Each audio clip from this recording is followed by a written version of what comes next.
కోట్లాది హిందువుల చిరకాల వాంఛ త్వరలోనే సాకారం కాబోతుంది. పవిత్ర అయోధ్యాపురిలో చేపట్టిన శ్రీరామ మందిరం జనవరి నాటికి తుదిరూపు సంతరించుకోనుంది. అయోధ్యాపురిలో రామమందిర తలుపులు ఎప్పుడు తెరుచుకుంటాయనే ఊహాగానాలకు ఆలయ నిర్మాణ కమిటీ చైర్మన్ తెరదించారు. జనవరి 14న మకర సంక్రాంతి రోజు నుంచి అయోధ్యలో పవిత్ర కార్యక్రమాలు ప్రారంభమవుతాయని చెప్పారు. దాదాపు 10 రోజుల పాటు ఈ కార్యక్రమాలను అంగరంగ వైభవంగా నిర్వహిస్తామన్నారు. 10 రోజుల పాటు జరిగే ఈ వేడుకకు ప్రధాని నరేంద్ర మోదీని సైతం ఆహ్వానించనున్నారు. ఈ కార్యక్రమాలు విదేశాల్లోనూ ప్రత్యక్ష ప్రసారం చేయనున్నారు.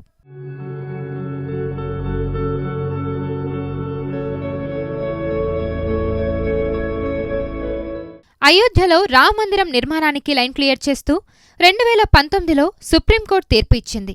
2020 ఆగస్టు 5న అయోధ్య రామమందిరం నిర్మాణానికి వేద మంత్రాల మధ్య ప్రధాని నరేంద్ర మోదీ పునాది రాయి వేశారు. అది మొదలు నిర్మాణ పనులు వేగంగా జరుగుతున్నాయి. మొత్తం 3 ఎకరాల విస్తీర్ణంలో ప్రధాన ఆలయాన్ని నిర్మిస్తున్నారు. అక్టోబర్ నాటికి గ్రౌండ్ ఫ్లోర్ పూర్తి కానుంది. గ్రౌండ్ ఫ్లోర్లో మొత్తం 160 స్తంభాలుంటాయి. ఫస్ట్ ఫ్లోర్లో 132, సెకండ్ ఫ్లోర్లో 74 స్తంభాలుండనున్నాయి. ఇక 5 మండపాలు నిర్మించనున్నారు. మొత్తం 161 అడుగుల ఎత్తు ఉండే ఈ ఆలయ నిర్మాణం కోసం దాదాపు 4 లక్షల క్యూబిక్ ఫీట్ల రాయితో పాటు పాలరాయిని కూడా వాడుతున్నారు.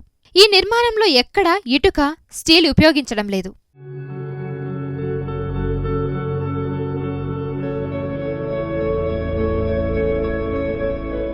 ఉత్తర భారతంలో ప్రాచుర్యం పొందిన నగర స్టైల్లో ఆలయాన్ని తీర్చిదిద్దుతున్నారు.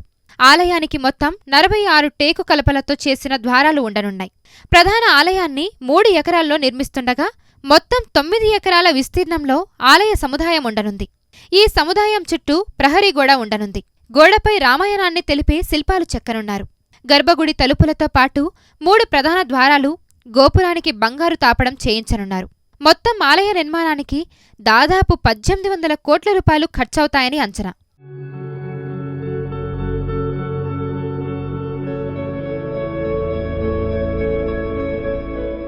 ఆలయ నిర్మాణం పూర్తయితే మ్యూజియం, ఆడిటోరియం, గోశాల, పూజారుల వసతి గృహాలు, భక్తుల సౌకర్యార్థం ఏర్పాటు చేసిన గదులు అందుబాటులోకి రానున్నాయి. రామమందిర నిర్మాణం భారతీయ జనతా పార్టీ చరిత్రలో ఒక మైలురాయిగా నిలిచిపోనుంది.